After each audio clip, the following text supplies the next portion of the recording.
د شریعت غږ راډیو درنو قدرمنو او زړه ته راتیر اورېدونکو سلامونه مینه او پیرزوینې مې ومنئ. په دې هیله یم چې ټول به روغ جوړ اوسئ او د صحت جامې به مو پر تن وي او د الله جل جلاله په درکړو نعمتونو به شکر ګزاره یاستئ. په همدې هیله همدا شیبه ستاسې د خپلې خوښې ستورو مزل خپرونه پیل شوه. د نن خپرونې کوربه مو بیا هم د تل په څیر زه عمران الدین نیکمالیم. درنو اورېدونکو، نن درته د ستور مزل په خپرونه کې د سلطان نورالدین محمودزنګي د داستان یا ناول شپږویشتمه برخه دراوړم. خو وړاندې له دې چې د شپږویشتمې برخې د نشر ور پرانیزم، لومړی ورځمه د تېرې برخې وروستۍ جملې دراوړم چې تېره پنځه برخه په کومو جملو او کومو کلماتو پای ته رسېدلې وه. درنو اورېدونکو، یوه هیله ورزو له تاسې هم لرم چې دا خپرونه را سره د نورو خپرونو په څېر تر پایه پورې واورئ او ما یوازې پرې نږدئ. تاسې د سلطان نورالدین محمودزنګي د داستان یا ناول په تېره پنځه برخه کې اورېدلي و چې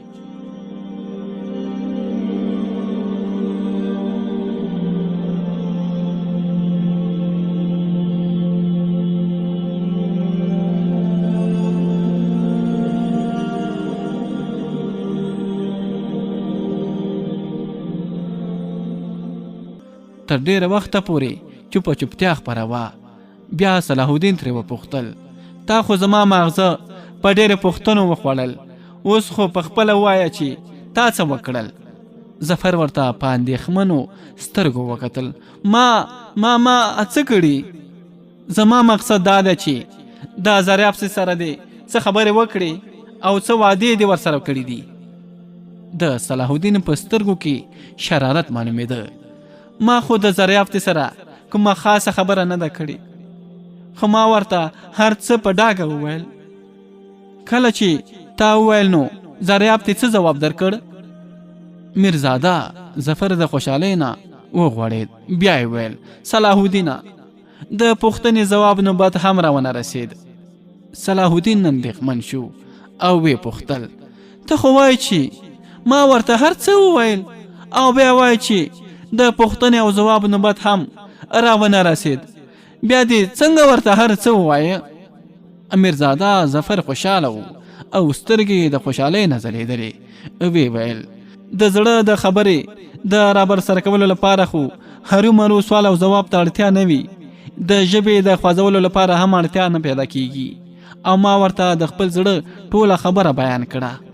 صلاح الدین ورته په طنزیه توګه ویل، صحیح ده، سوال او ځواب هم نه ده شوی، تا ژبه هم نه ده خوځولې، نو بیا خو به په اشارو او کنایو کې خبرې شوې وي. زه په دې نه پوهېږم.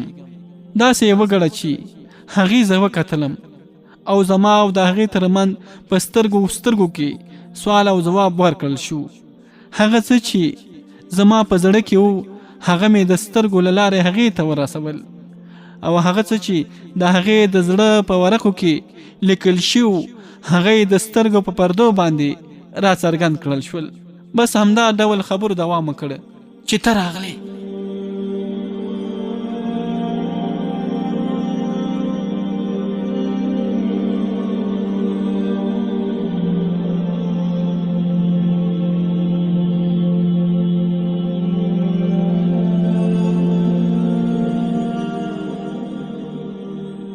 درنو او قدرمنو اورېدونکو، تاسې واورېدل چې تېره پنځه برخه په کومو جملو او کومو کلماتو پای ته رسېدلې وه.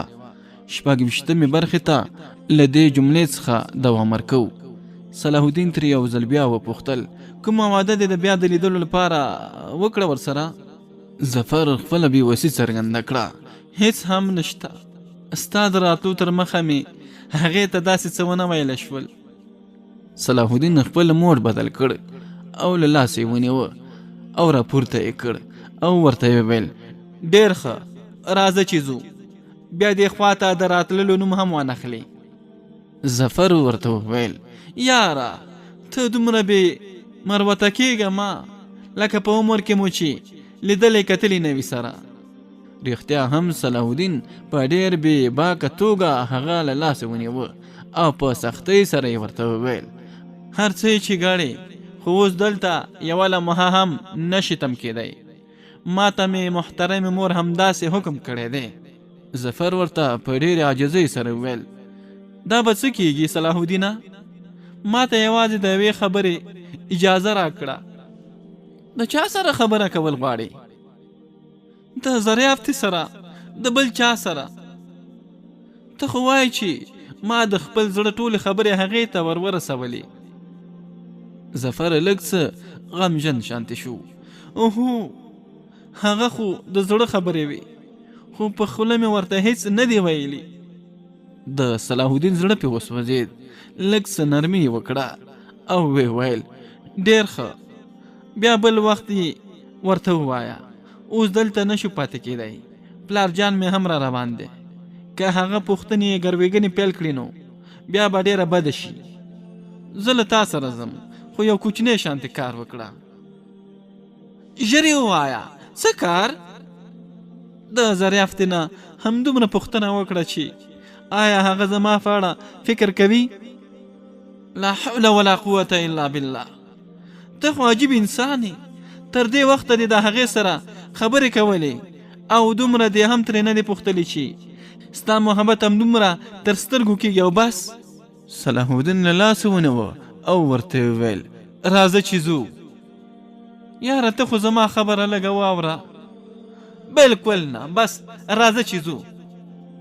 خیر، دومره واده خو وکړه چې کله ورسره ووینې نو بیا ترې هرو مرو پوښته. ښه، هرو مرو به ترې بیا وپوښتم.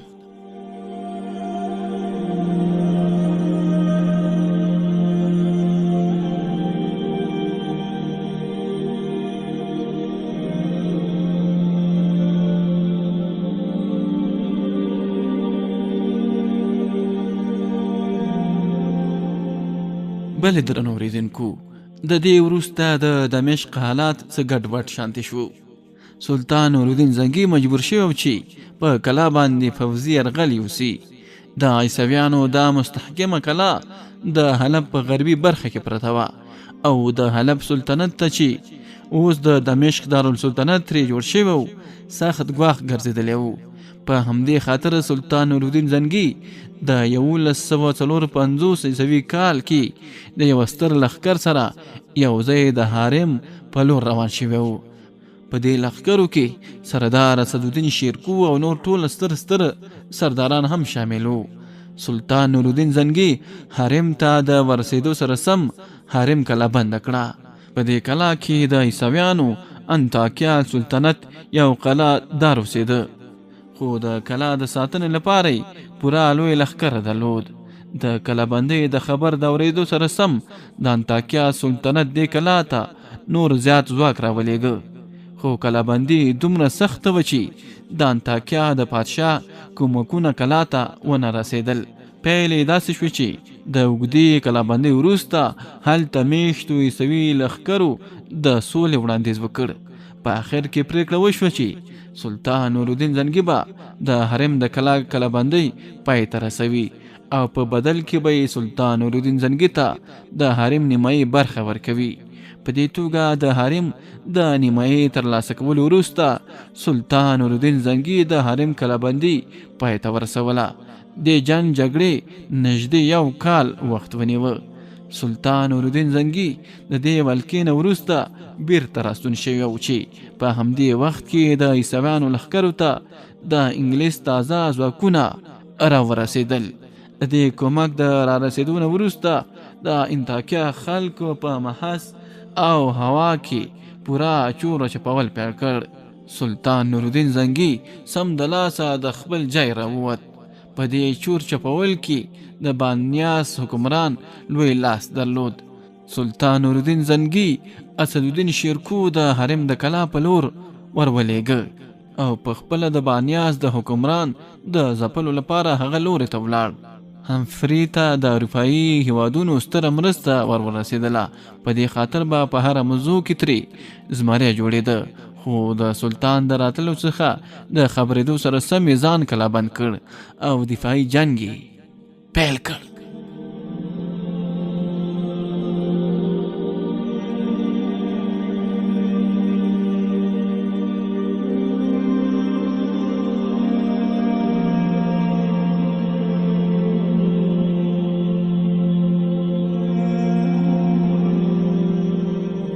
بلې درنو اوریدونکو، د بانیاس د کلا د نیولو لپاره سلطان نږدې 1 کال مصروف کړ او په دې کلا کې د میشتو عیسویانو د ملا تیري ورمات کړ. سلطان په دې کلا د ولکه کولو وروسته هملته د 2 ورځو لپاره پاتې شو او د هغه ځای ډیر زیات مال او شتمني ترلاسه کړه. کله چې د جنگونو لړۍ پیل شي نو بیا یې د ختمېدو نوم هم نه اخیستل کیږي. د سلطان نورالدین زنګي په اړه ویل کیږي چې د هغه ژوند ټول جهاد و. د سلجوقیانو د سلطنت د زوال نه وروسته عیسویانو لاس و پښې وهل پیل کړي وو، خو د معاصر امیر عمادالدین زنګي او د هغه زوی نورالدین زنګي د صلیبي جنگونو یوه لړۍ پیل کړه او د شام او د اروپا د جنگونو جرړې راویستلې. هغوی نه یوازې د مخکې راتلو څخه تم کړل بلکې برعکس د هغوی ډېرې سیمې لاندې کړي چې په دې ډله کې د الرها د کلا صوبه کول او د حرم ولکه کول ډېر د اهمیت وړ و. په 1153 عیسوي کال کې د حرم خلکو یو ځل بیا سر راپورته کړ. سلطان نورالدین زنګي سمدلاسه هغه لوري ته مخ کړ. د یوه معمولي جنګ وروسته سوله وشوه، خو د حرم کلا د انطاکیه او د دمشق د سلطنتونو ترمنځ د اور بڅر کې ګرځېدلی و چې په مړه کېدو کې به یو ځل بیا د اور سکروټه ترې جوړه شوې وه. په 1155 کال کې دا مړه اور یو ځل بیا سکروټه وګرځېده.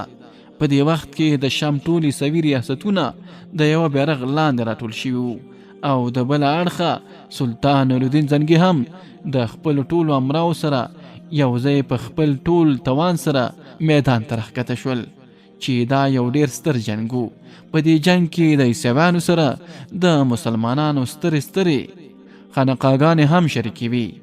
دواړه فوزونه یو د بل په مقابل کې ودرېدل او د جنگ میدان ګرم شو. عیسویانو هڅه کوله چې په حرم باندې بیرته ولکه وکړي او خپل د لاسه تللي عزت بیرته ترلاسه کړي. د بل اړخه سلطان نورالدین زنګي هم اعلان کړی چې دا به د مسلمانانو او عیسویانو ترمنځ اخري جنګ وي. په دې کې به دا پریکړه کیږي چې د شام په هېواد د عیسوي ریاستونو اثر و رسوخ قایم دی او که په دې ستره وچه مسلمانان حاکم او غالب دي. بالاخره دې جنګ پریکړه وکړه چې د پخواني شان و شوکت لمر نور هم په پریوتو دی او هغه ورځ لري نه ده چې د شام ټول عیسوي ریاستونه د مسلمانانو تر مخ سر کېږدي.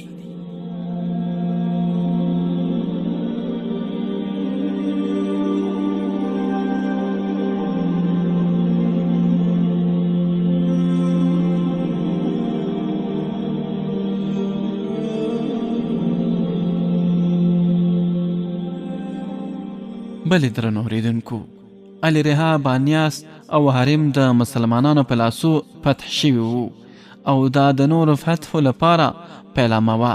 اوس نو د مسلمانانو سترګې د یورشلم بیت المقدس په لور اوښتې وي. د حرم په جنگ کې د ماتې وروسته نه یوازې عیسویانو ته ځاني او مالي زیانونه ورسېدلي وو، بلکې په دې جنگ کې د عیسویانو امرا او رئیسا او پاچاهان هم ژوندي نیول شوي وو. د انطاکیه والی بوهمند، د طرابلس جنرال، د الرها د پخواني پادشاه جوسلین څو کسه زامن هم په دې جنگ کې نیول شوي وو، خو بیا یې د فدیې په ورکولو سره آزاد کړل. یو شمېر تاریخ پوهان وایي چې په بانیاس باندې پوره ولکه د حرم د کلا د نیولو وروسته شوې ده. علت یې دا ښیي چې د حرم په ماتې ټوله اروپا لړزېدلې وه او هغوی یو ځل بیا بانیاس ته خپل ځواکونه راستولي وو، خو د هغوی د کومکي عسکر بیرته د لارې څخه وګرځېدل ځکه چې سلطان نورالدین زنګي پرې د هغوی د راتلو نه مخته ولکه کړې وه. د بانیاس د منظومولو وروسته سلطان نورالدین زنګي په حسین منظره باندې حمله وکړه او هغه یې فتح کړه او د خپل سلطنت یو برخه یې وګرځوله. د دغو پرلپسې جنګونو له مخې د امیرزاده ظفر او زریافت ترمنځ محبت هم په یخه تیږه ولګېده، ځکه د سلطان نورالدین زنګي د اجازې پرته د هغوی دواړو ترمنځ واده کول شونې نه و. ځکه چې یو اړخ ته د امیر نصر زوی ظفر او بل اړخ ته د امیر نجم الدین ایوب اعلان شوي لور زریافته وه.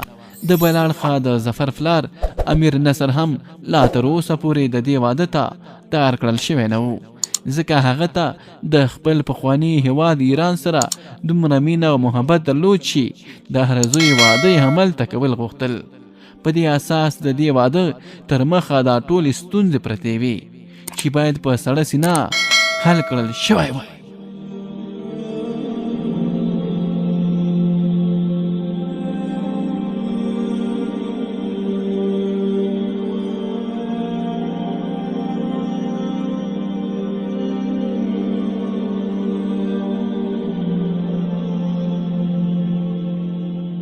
بلې درنو اوریدونکو، سلطان نورالدین زنګي خو صلاح الدین د خپل دربار سره را یوځای کړی او د هغه د ښوونې او روزنې لپاره هم معقول تنظیم کړی، خو سلطان د کوم ځانګړي مصلحت له مخې صلاح الدین د جنگ او جدل څخه لرې ساتلی و. د حرم په کلا د دویمې حملې په وخت کې، یعنی هغه وخت چې لښکر هغه لوري ته تللو ته تیار شو، نو صلاح الدین ته کوم حکم ونه کړل شو. هغه په خپله سلطان نورالدین زنګي ته ورغی او ورته وویل: علي جا، غلام د څو کالو راهیسې د دربار سره تړلی دی. د علي جا د حکم له مخې د عسکرۍ فنونو علم او پوهه هم ترلاسه کړې ده، خو معلومه نه ده چې په خادم کې به هغه کوم زیان وي چې د هغې له مخې ماته په کومه معرکه کې د خپل فن د ښودلو فرصت نه راکول کیږي. علي جان، که چیرې زما د نقص او کمښت په اړه ماته څه ډاګیزه کړل شي، نو ماته به یې په لرې کولو کې اسانتیا پیدا شي. سلطان نورالدین زنګي ورته په خندا کې ویل: ای د امیر نجم الدین ځوانګیه زویه، موږ ته نه یې هیر کړی. ته خو لا پرېږده چې ما د تخت و تاج پورې اړوند هیڅوک هم له یاده نه دي ویستلي.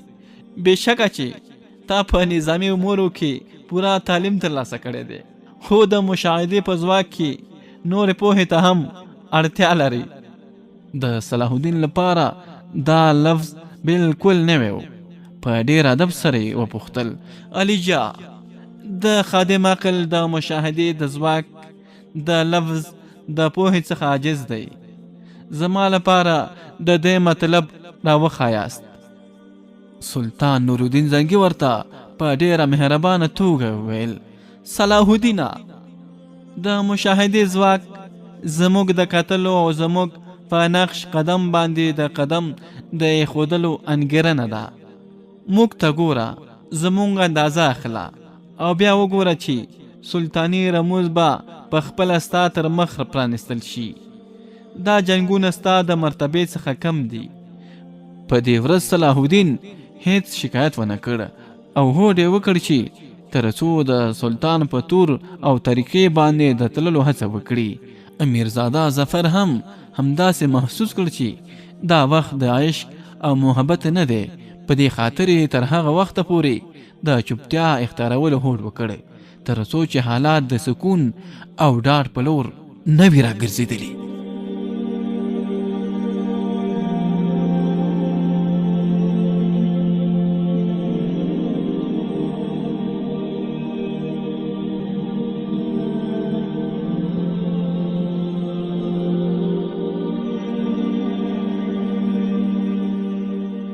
بلې درنو اوریدونکو، د سلطان نورالدین محمود زنګي د داستان یا ناول ته د قاهرې نه تر دمشق پورې له همدې سرلیکه دوام ورکوو.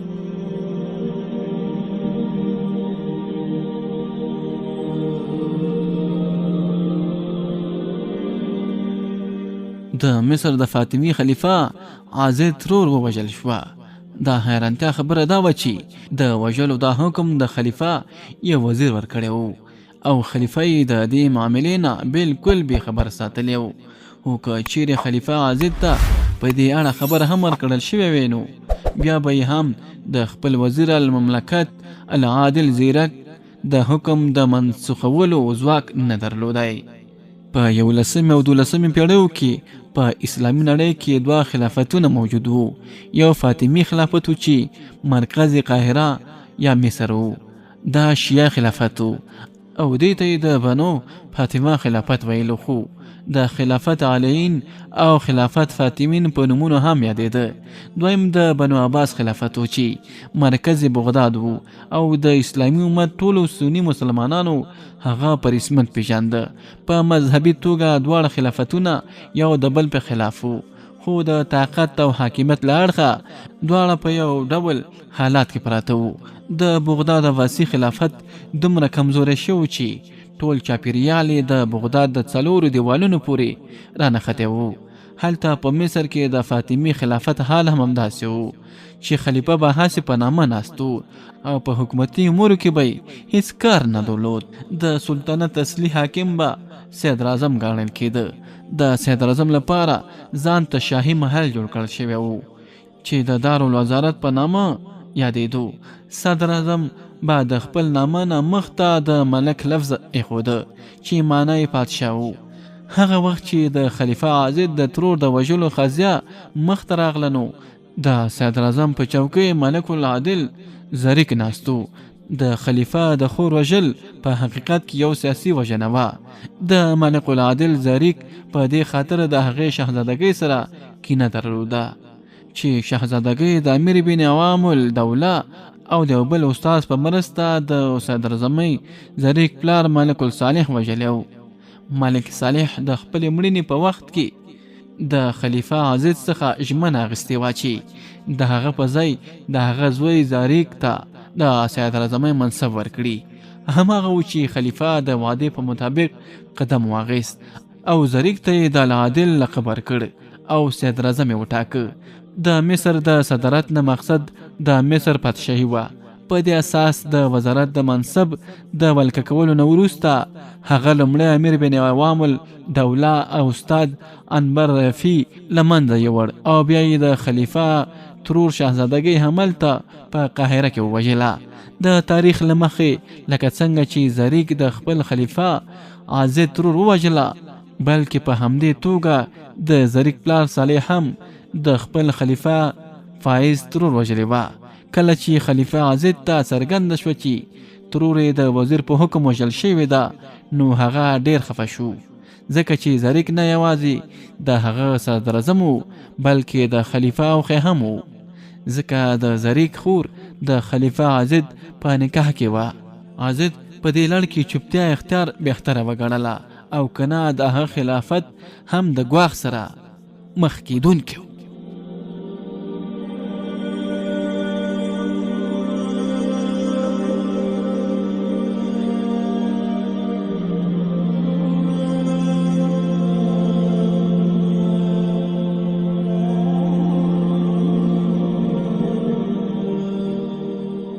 خو بلې درنو اوریدونکو، د مهربانۍ خبره دا ده چې له یو اړخه په اهل بیت باندې ځان ورکوونکي فاطمي خلفا ریښتوني خلیفه ګان ګڼي او هغوی ته خپل امامان وایي، خو د همدې خلفاو د خویندو چې سیدانې دي په وژلو کې لږه شیبه ځنه هم نه کوي.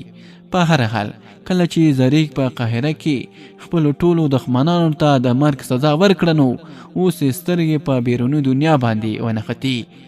خو په څو میاشتو کې ټول ستر امرا مخالف وګرځېدل. خو څرنګه چې د زریک په لاسو کې فوزي ځواکو په دې خاطر هیچای په څرګند مخالفت نشو کولی. د زریک په لاسو د شهزادګۍ وژلو په شاهي محلاتو کې یو پټ انقلاب جوړ کړی. په محلاتو کې اوسیدونکو د شاهي کورنۍ ټول غړي ناخوندي معلومېدل. بیا تر ټولو بده دا وه چې شهزادګۍ هلته په قاهره کې د خلیفه د حریم څخه نیولې وه. په همدې وخت کې شهزادګۍ د کور کار لپاره هلته خلیفه ته ورغلې وه چې د زریک کسانو د همغه ځایه ونیوله. د بل اړخه زریک وایي چې شهزادګۍ د حریم نه بیرون نیولې وه. د شهزادګۍ په وژلو ټولو افسوس کاوه، خو دورغام په زریک باندې ډیر زیات په قهر و. زړه یې صبر ونه کړ او خلیفه عاضد ته شکایت وکړ، امیر المؤمنین، دا څومره د الله غضب دی چې خلک د خلافت د حریم درنښت هم نه کوي. خلیفه یو سوړ حوصله وویست او ویل، ته خو د محترم شهزادګۍ د نیولو په لور اشاره نه کوي؟ درغام د غوسې نه تک سور وګرځېدلی و. وی ویل بالکل امیر المؤمنین، دا صدر اعظم زریک عسکرو څنګه جرأت کړی چې د خلافت حریم ته را داخل شي؟ د خلیفه لهجه ډېره غمګینه وه.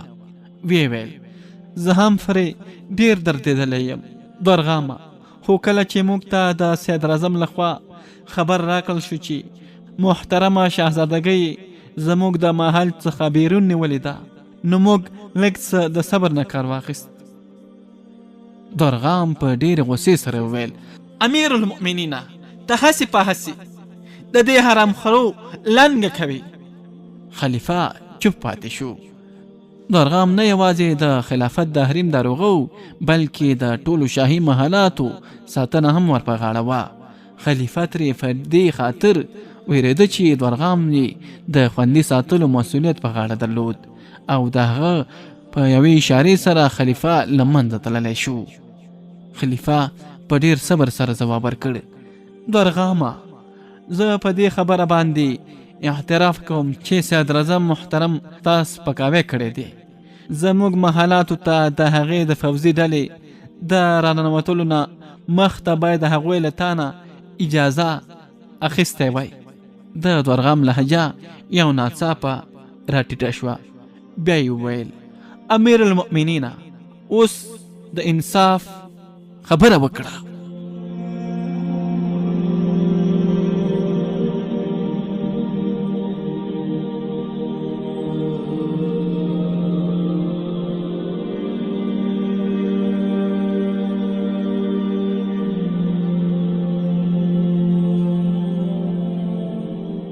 د شریعت غږ راډیو درنو او قدرمنو اورېدونکو، دا وه د سلطان نورالدین محمود زنګي د داستان یا ناول 26مه برخه. دا چې په راتلونکې برخه کې به له کومو پیښو او موضوعاتو سره مخ شو، هغه به په راتلونکې 22مه برخه کې واورو. په همدې ځای درنه زه ایمان الدین نیکمل اجازه غواړم. تاسو چې هر چېرته هستئ خوشحاله او سوکاله ژوند ولرئ، خو موږ در سره هم په دعاو کې یاد ساتئ. الله مو مل ښه وختونه ولرئ.